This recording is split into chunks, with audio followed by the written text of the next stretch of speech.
मालिक की साजी नवाजी प्यारी साथ संगे जियो।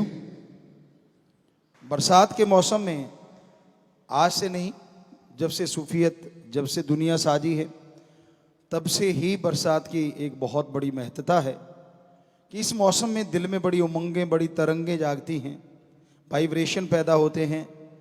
किसी के नेगेटिव होते हैं, मतलब मोस्टली आज के टाइम में तो नेगेटिव ही होते हैं, पर जो मालिक के प्यारे होते हैं, जो भक्त या सेवादार होते हैं, उनके अंदर पॉजिटिव वाइब्रेशन पैदा होती है। इस मौसम में दिल करता है अपने सतगुरु मौला से, अल्लाह वाहिगुरु राम से, गॉड से, ईश्वर से कहीं मुलाकात हो जाए तो क्या कहना। और इस मुलाकात का कोई मुकाबला नहीं होता।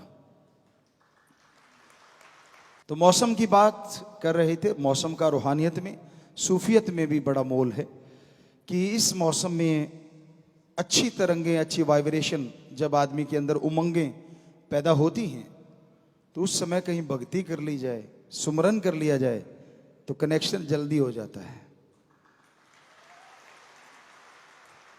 और इसी को गलत तरफ ले जाओ तो कनेक्शन ऐसा टूटता है, जुड़ने नहीं पाता। ये आदमी की सोच पे निर्भर है। जैसे आदमी के अंदर की गंदगी होती है, वो उस चीज को पसंद करता है। आदमी के अंदर परमपिता परमात्मा का प्यार होता है तो वो उसकी तरफ जाता है। होना यही चाहिए भक्तों के अंदर, सेवादारों के अंदर। भक्त और सेवादार भी दो प्रकार के होते हैं।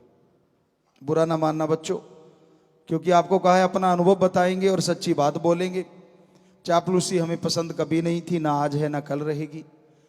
झूठ बोलना ना अच्छा लगता था, ना लगता है और ना ही कभी लगेगा। तो दो तरह के सारे लोग होते हैं कम से कम, बाकी तो बहुत तरह के होते हैं। गिरगिट तो इसीलिए तो गायब हो गई क्योंकि उसकी जगह आदमी ले चुका है। आज पल पल रंग बदलता है।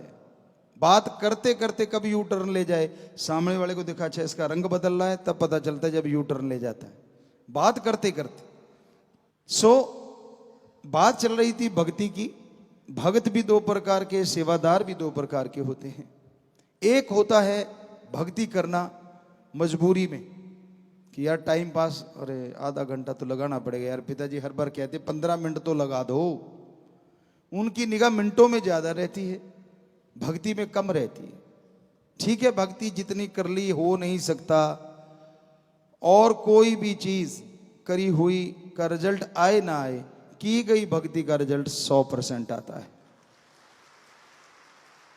पर एक भक्ति होती है इंजॉय कि यार आपा अपने सतगुरु को खुश पाना है, रूहानी नज़ारे लेने हैं।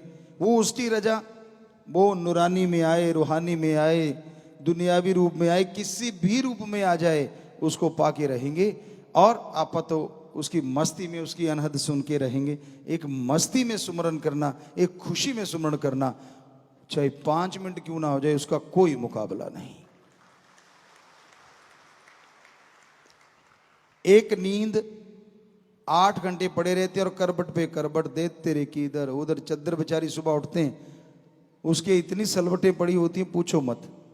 और एक 4 घंटे या 6 घंटे इतनी डीप स्लीप सोते, कहते घोड़े बेच के सो गया। किसी डॉक्टर से किसी भी पैथी में पूछ लो, वो जो डीप स्लीप है 4 या 6 घंटे की, वो 18 घंटे की नींद से अरबों गुना ज्यादा अच्छी है। तो उसी तरह भक्ति है। एक होता है दिखावा करना, मैं ये कर रहा हूं, लोगों को लगता है यार ये तो बड़ा नजदीक है। आपको पीछे भी एक बार ये टॉपिक चला था, बड़े पांव से छूने लग जाते हो आप, यार ये तो पिताजी के ऐसे नजदीक होगा, ये फलाना। बिल्कुल आपकी गलत सोच है। नजदीक है तो दिल में सत्कार होना चाहिए। झुकना है तो अल्लाह वाहिगुरु राम यार होना चाहिए। हम ये नहीं कहते कि तने रहो, वैसे तो हर का किसी का सत्कार करो, हाथ जोड़ के नारा लगाओ। वैसे हमने नारे का भी एक तरीका सोचा था, आपको बताएंगे फिर, कि भाई खास करके जिनके लॉकेट पहने हुए हैं, जो सारे धर्मों को, उसका मतलब ये हो जाता है कि इसने लॉकेट पहना तो इंसान है। इंसान का मतलब हो गया सारी सृष्टि, सारे ऊंच नीच को एक समान मानने वाला। तो इसलिए वो इंसान दर्जा दिएगा। और पशु तो आप पहले भी नहीं थे, आदमी तो पहले भी थे, लेकिन आदमी आदम से पैदा हुआ, मनुष्य मनु से पैदा हुआ। यहां जब इंसान बन जाता है तो उसकी एक पहचान बन जाती है, दीनता, नम्रता, प्यार, मोहब्बत, हर किसी को एक नजरिए से देखना, कोई ऊंच नीच नहीं, कोई किसी धर्म के खिलाफ नहीं बोलना, किसी के खिलाफ गलत नहीं बोलना, भला ही भला सोचना और भला ही भला करना, ये इंसान का काम हो जाता है। तो भक्ति में बड़ा कुछ होता है। कई दिखावे के लिए भक्ति करते हैं कि यार सामने वाले पे प्रभाव पड़ना चाहिए, मैं भक्त हूं, और बाकी प्रभाव तो जिस पे पड़ना चाहिए भक्ति का, उस पे ही पड़ना चाहिए ना। दूसरों को खुश करने के लिए जो भक्ति करते हो ना, वो भक्ति नहीं, वो जीरो है, वो बिल्कुल ही जीरो हो जाती। कुछ ना कुछ तो मिलता है, आपको बोला तो मिलना है, लेकिन वो आत्मा को मिलेगा, इस शरीर में जीरो हो जाता है। कि देखो मैं बैठा हूं समाधि लगा के, पहले देख लिया, अच्छा इतने लोग देख रहे हैं, बातें अंदर कुछ और ही चल रही हो, लेकिन दिखावा कि अच्छा दूसरे देख रहे हैं। अच्छा तो ये पाखंड है, ये ढोंग है। ठीक है, सुमरण अगर वाकई राम का नाम चला रहे हो, चाहे वो उसको दिखाने के चला रहे हो, आत्मा के खाते में जमा हो जाएगा, पर शरीर में फायदा नहीं होगा। इसलिए भक्ति दिखावे की नहीं होनी चाहिए। दूसरे भक्त वो होते हैं जिससे पूछा जाए सुमरण करता हूं भाई, झूठ तो बोलना नहीं, पर स्वाद आ जाए कि भाई कब करता है, कैसे करता है। यार जब मेरे मालिक की रजा होती है मैं तब करता हूं, और सिर्फ ओम सतगुरु यार के लिए करता हूं, उसके प्यार के लिए करता हूं। ये थोड़ा ही उठाई गाड़ी, प्यार फुर आया, फिर देखा अच्छा अब मौका आ गया मैं तो जी भक्त हूं, फिर फुर। तो ये भक्ति कैसी भक्ति है भाई? किसने सिखाई, किस ग्रंथ में लिखी, आप बताएंगे जरा? दिखावा दुनिया को पसंद होता है, उस राम को पसंद नहीं होता, सतगुरु को पसंद नहीं होता। हालांकि वो किसी का पर्दा नहीं उठाते, ना कभी उठाएंगे, लेकिन हकीकत यही है कि अगर आप उस परम पिता परमात्मा को खुश करना चाहते हैं, उस मालिक को खुश करना चाहते हैं, तो आप भक्ति करो परम पिता परमात्मा के लिए, सतगुरु के लिए। ये सच्ची भक्ति है। हम तो अपना ही जिक्र करेंगे, आपको पहले ही बोला है कि अनुभव ज्यादा सुनाया करेंगे, आपको वचन ज्यादा सुनाया करेंगे। वचन है मस्ताना जी से लेके अब तक, और आगे भी अनुभव है। ये वचन है हमारे, चाहे वो साईं जी के हों, वो क्योंकि MS जी उन्होंने खुद बनाया है, तो अनुभव हमारा काफी लंबा हो गया, 48 से लेके अब आप देख लीजिए कितने साल हो गए। तो वो सारा अनुभव कि ये जो बरसात का जब मौसम आता था, बचपन की बात आपको सुनाना चाहेंगे, तो हम राजस्थान में सरसों या जो भी खेती होती इस टाइम में, कपास नरमा बड़ा चल रहा होता, हरे हरे पत्ते होते हैं, कहीं ज़्यादा आगेता हो तो कहीं कहीं कोई फूल सा निकल रहा होता है, तो उसमें चले जाते। हालांकि हर बंदे का काम नहीं होता, तो कसौला उठाया, घास निकाल रहे हैं, और साथ में यार से लगी हुई है तार। क्या मज़ा आता था, ठंडी ठंडी हवा। हालांकि बीच में जब गर्मी आती थी कीड़े से भी चलते हैं, वो किसान जानते हैं, जिसने ये AC से बाहर नहीं निकला उसको क्या पता वो क्या होता है। इसके लिए कहावत भी बनी है एक पंजाबी में, हम थोड़ा सा उसको चेंज करके बोलेंगे। सावन भादों की तिड़की ते मतरेई दी चिड़की किसानों को साध बना देती है। सावन भादों की तिड़की, ये कितनी सुंदर हवा चल रही है, कितना बढ़िया मौसम है, बरसात हो रही है, मजा आ रहा है, इतनी ठंडी हवा, और ये सारा कुछ रुक के एकदम धूप निकलती है। ओहो, वो भी एक मजा होता है, पर वो बड़ा गलत सा मजा होता है। शरीर में आग सी निकलने लगती है, और इतने कांटे लगते हैं, यूं लगता है कहीं कांटों पे लेट गए। तो सावन भादों की तिड़की, उसे कहते तिड़की, तिड़क जाना, जैसे किसी खरबूजे का फट जाना, एकदम से फटा सा खरबूजा होता, तो बॉडी ऐसे फटने लगती है। और मतरेई दूसरी माँ, अगर माँ गुजर जाए और बाप दूसरी शादी कर ले, और वो उस जमाने की बात, आजकल तो पता नहीं क्या क्या चलता है, छोड़िए, आजकल तो जश्न ही जश्न चलते हैं। तो कहने का मतलब उस टाइम हमारे कल्चर में कि वो दूसरी माँ मतरेई उसको बोलते पंजाबी में, कि उसकी झिड़की, वो झिड़क दे बिना वजह, बात बात पे टोकती रहे और डांटती रहे, प्यार तो उसने देना नहीं होता, तो किसानों को साध बना देती है। वो किसान घर छोड़ के चले ही जाते हैं। तो वो काम किया करते थे हम। और जब ये तिड़की आती थी तो शीशम के बड़े बड़े पेड़ होते हैं, फिर उसके नीचे भागते थे कि भाई ये तो बहुत ही ज़्यादा यार, क्योंकि 12 बजे होते थे दिन के। वैसे मौसम में पता ही नहीं चलता कि 12 बजे हैं, लेकिन धूप निकलते बता देती बेटा कितने बजे हैं। तो लेकिन हमारा कुछ और था कि जैसे उसमें मजा लेते थे तो इसमें भी मजा लेते थे कि हाँ सतगुरु यार ने ये भी भेजा है तो इसमें भी कुछ मजा लेते हैं। जाके वो शीशम के पेड़ों के नीचे सारे खड़े हो जाते। कई बार तो हम लगे रहते, कई बार हम भी उनके पास चले जाते, तो तब भी यार से कनेक्शन जुड़ा रहता था कि भाई ये तेरी रजा है, आज ये शीशम के पेड़ भी बाहर लग रहे हैं, क्या पानी टपक रहा है ऊपर से, टप करके आगे सिर पे लगता। नहाए तो होते ही थे, बरसात में तो भीगे ही होते थे, भीगे की ज़्यादा धूप करारी लगती है, तो वो पानी गिरना बूंद बूंद, वो उसकी एक आवाज़ आनी, वो नाला या खाड़ा कहते हैं, उसमें पानी की बूंदों का गिरना एक साज सा बन जाता, एक सरगम बन जाती। तो फिर अंदर संगीत शुरू हो जाता अपने सतगुरु यार का। बुल्ले शाह वाली बात है, मन दा की समझाना ते इधर फुट के इधर लाना, कि तूने धूप निकाली तो इसका मकसद ये, फिर मैं संगीत कैसे सुनते हम, तू सरगम बजा और तू ही अंदर से गा, मजा आ रहा है यार, कमाल है। और दूसरे कहते यार तेरे को कोई फर्क सा नहीं पड़ता। साथ वाले होते, आप लोग नौकर कहते, हम उनको साथी कहते थे, वो चाचा ताऊ नहीं हम कहलवाते थे, वो हम मामा कहलवाते थे कि यार हमें मामा ही कहो, क्योंकि लोग चाचा ताऊ कहलवा के ज़्यादा खुश होते हैं। हमें होता था नहीं तेरी माँ हमारी बहन है।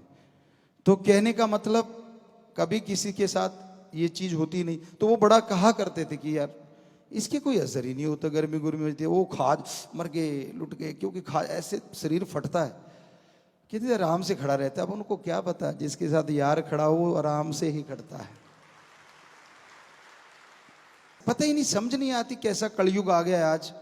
जिनको हम देखा करते थे हमें कभी ना छोड़ना, अब वो बाजू छोड़ा छोड़ा भाग रहे हैं। बड़ी हैरानी होती है। हमने तो नहीं छोड़ा, ना कभी छोड़ेंगे, ना मरणोपरांत छोड़ेंगे, देख लेना।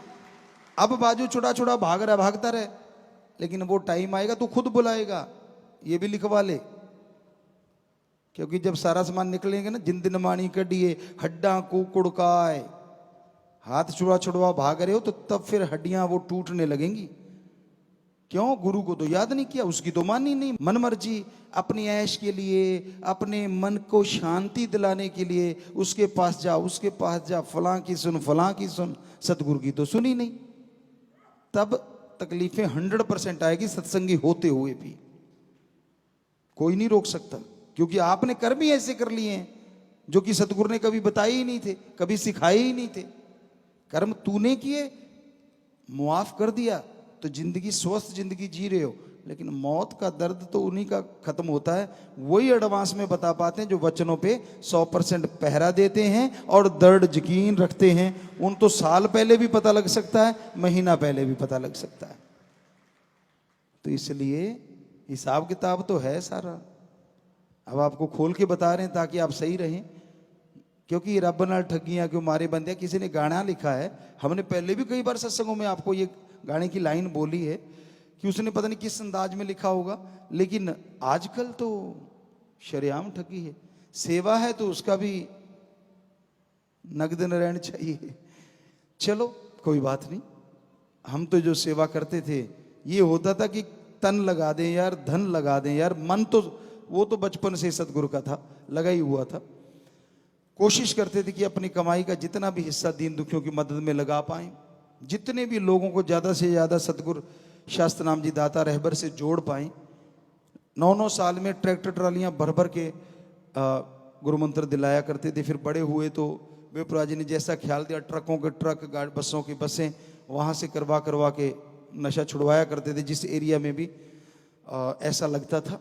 तो ये उनका रहमो करम, उनकी दया मेहर आज भी है और हमेशा रहनी है। तो हम तो समझा रहे हैं, हो सकता है आपको कड़वा भी लग रहा हो। आज कड़वा लग रहा है, आज मान के अगर आप मान गए, हो सकता है वो जो आपका हड्डों को कुड़काए है, हड्डों को तोड़ने वाली बात सतगुरु बदल दे और आप भी 5-7 दिन पहले बताने लग जाएं कि मैंने जाना है। सतगुरु आके आपको संदेश दे दे पर हमें लगता नहीं, एक ढीठ होता है। कहते ना एक दूध सारा दिन कड़ता है, उसे कहते पड़ के कड़ गया।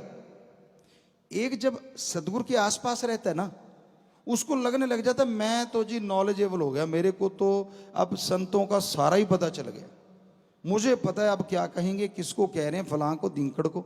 ये पहले भी चला करती थी चर्चाएं कि अच्छा उसको कहा जा रहा है, अच्छा ये फलां।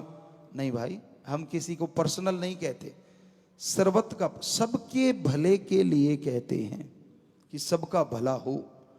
लेकिन जो पढ़ के कड़ जाता है ना, वो यहां सुनेगा, यहीं पल्ला झाड़ देगा, काम वही करना है जो उसके मन ने पका रखा है कि नहीं नहीं आपा तो वही करना है। ठीक है यार, पिताजी आए हैं, कोई बात नहीं, अब हाजिरी सी लगवा लेते हैं, भक्त से बन जाते हैं, फिर सुई वहीं की वहीं। तो बेटा जी फिर वो हड्डियों को कड़काए वाला भी तैयार रहना। फिर लोग पूछेंगे यार तू तो सत्संगी है, तेरे साथ ऐसा क्यों हुआ? छुपा नहीं पाएगा, क्योंकि आज वचन हो लिए सारे, कम से कम तेरे माँ बाप परिवारों में जो सत्संगी उनको तो पता चल ही गया कि भाई इसने गुल खिला रखे हैं जो आज चिल्ला रहा है। तो इसलिए वो समय आए, उससे पहले पहले सुधर लो, बढ़िया है। बाकी मर्जी आपकी, जिंदगी आपकी, शरीर आपका, वो आप जानो, आपका काम जाने। तो चलो वहीं पे आते हैं, बीच में टॉपिक जैसा आ जाता है बेपरवाह जी ख्याल दे देते हैं, क्योंकि इधर से वाइब्रेशन आती, आपके जैसे कर्म किए होते हैं, फिर वो हमें बोलना पड़ता है। तो अब था कि सेवादार, सेवादार भी दो प्रकार के होते हैं। एक सेवा करता है, हमने हमेशा वचन किए कि बेटा ये जिंदगी आपकी अनमोल है, आप हमारी जान हो, सेवा करो, पर ये मतलब नहीं है कि अपनी जान को दांव पे लगा दो। हालांकि दांव पे लगा के सेवादार सेवा करते हैं। 20 फुट के खड्डे हैं और वो भी घग्गर नदी के, और वो भी इतना बड़ा बांध टूट जाए, या कहीं सरसा में टूटा था पहले, या कहीं और पंजाब में, राजस्थान में, या कहीं हरियाणा में, बहुत जगहों पे बाढ़ आई है, दिल्ली में। धन्य है वो माँ बाप, धन्य है वो परिवार, धन्य है वो कुल जिनमें ऐसे बच्चे जन्म लेते हैं। लेकिन बच्चों, हमेशा कूंज की तरह आप में ख्याल रहता है कि हमारे बेटे को कहीं कुछ हो ना जाए, कहीं कोई तकलीफ हो ना जाए, चाहे सांप काट जाए या कुछ भी क्यों ना हो। लेकिन ध्यान आप में होता है कि नहीं, हे राम, हे मेरे मौला, हे मेरे सतगुरु, ख्याल रखना। पर किसी ने सेवा बेइंतहा की थी और परमात्मा ने लिखा होता है कि इसी दरमान उसने सांस छोड़ने, तो फिर सतगुरु से अपनी गोद में बिठा के निज धाम सचखंड सतलोक अनामी लेके जाता है। कई बार ऐसा होता है, कभी कभार किसी किसी के साथ होता है, तो उसका मतलब ही ये होता है कि उसको सतगुरु ने लिखा ही ऐसा था, और उससे भाग्यशाली कोई हो नहीं सकता। किसी की बात सुनाया करते हैं कि उसने बड़ी भक्ति करी थी, हम किसी का भी नाम नहीं लेते, सुना करते हैं, अब हमें ध्यान नहीं किसका था वो। भक्ति करते करते करते करते कहते कहीं से लास्ट में जब उसका अंतिम समय आया, तो कहीं मांस पक रहा था, तो उसको उसकी बदबू ही कहेंगे हम तो, पर लोग खुशबू कह देते। उसको बदबू आ गई कि भाई यार अच्छा मांस पक रहा है, तो उसका जी ललचा गया कि मुझे मांस खाना चाहिए। और कहते हैं कि उसको फिर भेड़िए की जूनी मिली, वरना वो मुक्त हो जाता। कुछ देर के लिए वो भेड़िए के रूप में रहा या शेर के रूप में, जिस भी रूप में, उसको वो भोगना पड़ा, क्योंकि वो उसके ख्यालात मौत के टाइम आए। तो कितनी जबरदस्त बात है, जानबूझ के नहीं करनी ये चीज। वो तो बाई चांस कहीं सेवादार बेचारे एक्सीडेंट में हो गया, उसकी बात कर रहे हैं जो गुजर चुके। तो वो सेवा में बैठे राम नाम का जाप करते चले गए, तो फिर बोलो कौन मिलेगा? मांस वाले को अगर भेड़िए का शरीर मिला, राम नाम का जाप कर लें तो उनको राम मिलता है, सतगुरु यार मिलता है, जो कभी भी उसे दूर नहीं करता अपने से, क्योंकि वो निज धाम में ऐसा ही है, कभी भी वहां बिछोड़ा नहीं होता। तो इसलिए हमारा बताने का मतलब, सेवा ये तो है टॉप क्लास, इतनी सेवा करते हैं, परवाह नहीं करते, करनी चाहिए, वो जरूर रखा करो ध्यान। पर फिर भी दिन रात सेवा करते हैं। या बहनों को देखा हमने, लंगर बनाते हैं, सरसा में बना रही हैं। वो कई बार होता है कि यार बच्चन नहीं सुन पाए, जितनी भी हमारी बेटियां बेटे सेवा कर रहे हैं, अब पंडाल के बाहर भी खड़े होंगे, दूर दराज भी खड़े होंगे ट्रैफिक में, तो वो भी सेवा अव्वल दर्जे की है। कोई भी सेवा आप कर रहे हो अव्वल दर्जे की है। लेकिन एक वो भी सेवा होती, जब हम शूटिंग किया करते थे तब बात करा करते थे, एक वो भी सेवा होती है जब कैमरा घूमता है, पंखा ऐसे चल रहा है, टेढ़ी आंख से देखा कैमरा आ गया, कई ऐसे भी होते हैं। और जैसे कैमरा गया, वाह बेटा रब नाल ठगियां के मारे बंदे, वहां पे वो बात फिट होती है। बड़ा दिखावा करेंगे, बैठे ये वो, अरे यार जाने दो।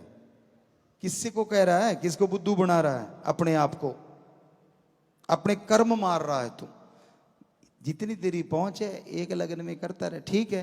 कई बार होता है कि फास्ट कर लिया सांस लेने के लिए, वो सही है, कहीं सांस फुला लो और ही काम हो जाए। तो एक दिखावे के लिए ज्यादा सेवा करते हैं तो वो नहीं करना चाहिए। अब रोटी ऐसे बांटेंगे, स्पीड है, लगा कि कैमरा आ गया, अच्छा ऊपर से जा रहा है। अब बाद में भी, क्योंकि आम नाम चर्चाएं जो आप लाखों कर रहे हैं, उसका फल भी आपको बता दिया कि आगे से कई गुना बढ़ गया।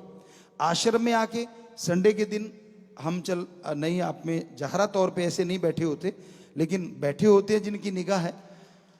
और उसका नाम हमने दिया नाम चर्चा सत्संग। वो समझ ही नहीं पाया कोई, क्योंकि हमने सुना नहीं कभी भी कि आप नाम चर्चा सत्संग में आए हो। उसका नाम दिया था हमने, ऑलरेडी चिट्ठी में लिखा था, स्पेशली लिखा था ना, ये पढ़ा होगा शायद, अब आपको समझ आ गई हो जी कि आप नाम चर्चा सत्संग में चल के आते हो, तो उसका फल एक अलग सा है। तो वो नाम चर्चा सत्संग होती है। हाँ, जो गांव में कर रहे हो वो नाम चर्चा है, जो नॉर्मली आश्रम में आ गए वो सत्संग का दिन होता है। लेकिन सत्संग इसलिए नहीं, सत्संग तो तभी मानी जाती है जब गुरु जहरा तौर पे सामने बैठा हो। पर जिनको वैसे दिख जाता उनके लिए हो गई। तो ये तो आंख आंख का फर्क है, सोचने का फर्क है। कई बंदे इतने लक्षण करते हैं, बुरा ना मनाना भाइयों, हमने हमारे सामने देखा उनको, उनकी नजर से देखा। क्योंकि आपको पहले भी बोला है, फकीरों को परमपिता परमात्मा ख्याल दे देते हैं कि ये जो साइन बोर्ड है ना, पता चल जाता है इस दुकान में कौन कौन सा सौदा है। बड़े वो मतलब चापलूसी करेंगे, नहीं ऐसे नहीं, ऐसे करना जी, ऐसे करना। हमने अरे यार टिक जा, तू पहले अपने आप को तो सुधार ले। पर हम क्योंकि पर्दा नहीं उठा सकते, वो दूसरे साइड में तो आती है थोड़ी सी, क्योंकि जन्म ही ऐसे घर में हुआ है कि यार तेनू दसा। पर क्योंकि परम पिता जी ने इस बॉडी में घर कर रखा, संत फकीर है, उनका काम नहीं होता कि दसा, उनका काम होता पर्दा रखा। तो इसलिए ज्यादा टपूसियां ये ना मारा करो, अपने आप को सुधार लो, फिर बात करोगे मजा भी आएगा आपको भी। हम नहीं कहते कि बातें ना करो, जितनी मर्जी कर लो, कोई फर्क नहीं पड़ता। पर वो जो सबके सामने और आप अपने आप को शो ऑफ करना कि देखो मैंने, वो देखो ये प्रार्थना कर दी या मैंने ये बात कह दी, और फिर दूसरों को देखना तो आप जानते हो, समझ गए होंगे शायद, इतना ही काफी है। अब ज्यादा बिल्कुल ही सिरे पे पुचवाएंगे तो ठीक नहीं। तो सेवा को लगन से किया करो बहनों। खाना वगैरह बनाओ, चप्पल जूता उतार के बनाओ, वहां सफाई बढ़िया रखो, लंगर घर में हाइजेनिक रखो। कम से कम ज्यादा नहीं तो मुंह पे मास्क रख लो, ताकि कहीं बोलती का थूक ना रोटी में चला जाए। कईयों का होता है, बाई चांस हो जाता, मुंह सूख गया और प्रेशर से बोले और कब चला गया पता ही नहीं चलता। भाई लोग भी जैसे सब्जी के कड़ाव हैं या उसमें वो घुमा रहे होते हैं चमचा या जो भी उसको बड़े भाषा में कहेंगे, पंजाबी जी तो खुरचना कह लो या कुछ भी कह लो। तो आप हाइजेनिक खुद बनो, आश्रम में थूको ना। आपको पिछली बार भी बताया था, डॉक्टरों से भी आपको बता दिया कि अंदर निकल लोगे तो वो टॉयलेट के रास्ते निकल जाएगा, कोई ऐसी बात नहीं, कोई उसका साइड इफेक्ट नहीं होता। ये डॉक्टरों ने बताया था, क्योंकि इसमें तजर्बा हमारा है। आपने कभी देखा है हमें हाक थू करते? नहीं ना, तो वो तजर्बा है। सो ऐसा कुछ नहीं होता। और यहाँ आप अगर लेबा मार जाने हो पंजाबी कई वर्ड पंजाबी के भी अच्छे लगते हैं, लेबा, तो वो गलत है, अच्छा नहीं लगता। किसी के पैर पे लग गया, अगला 4 तो गालियां सरकाएगा, पता नहीं किदे जम्मे ने सिटे, एहे जे जम्मे हैं, पता नहीं केड़े ने जम्मे हैं, पता नहीं क्या क्या मिलता होगा आपको प्रसाद के रूप में।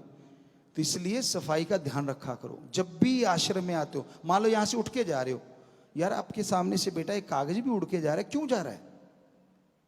सीधे ऐसे मुंह उठा के, ये तो ऊंट जाता होता है। आदमी के तो ये फ्लेक्सिबिलिटी है बहुत ज्यादा।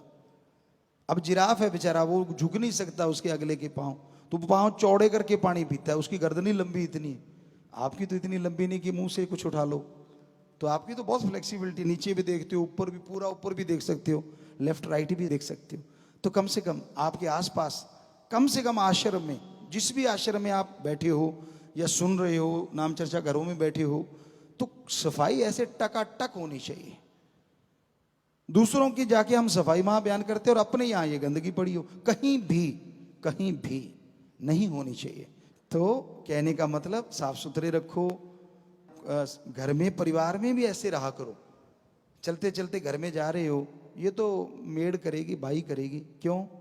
उसने ठप्पा लगा के पैदा हुई है, फेंक के तू करेगी, वो तेरे वाला हिस्सा वो ले जाएगी, खुशी वाला। हम ये नहीं कहते कि ना रखो, नौकर रखते हैं, नौकर होते हैं, ठीक है, बेचारा उनको भी तनख्वाह मिलेगी, लेकिन जितना आपके हाथ में, केला खा लिया वहीं फेंक दिया, उसको थोड़ा कहीं डिब्बे में डाल दो जाके, क्या हो जाएगा? सो कहने का मतलब ये होती है सच्ची सेवा और सेवादार।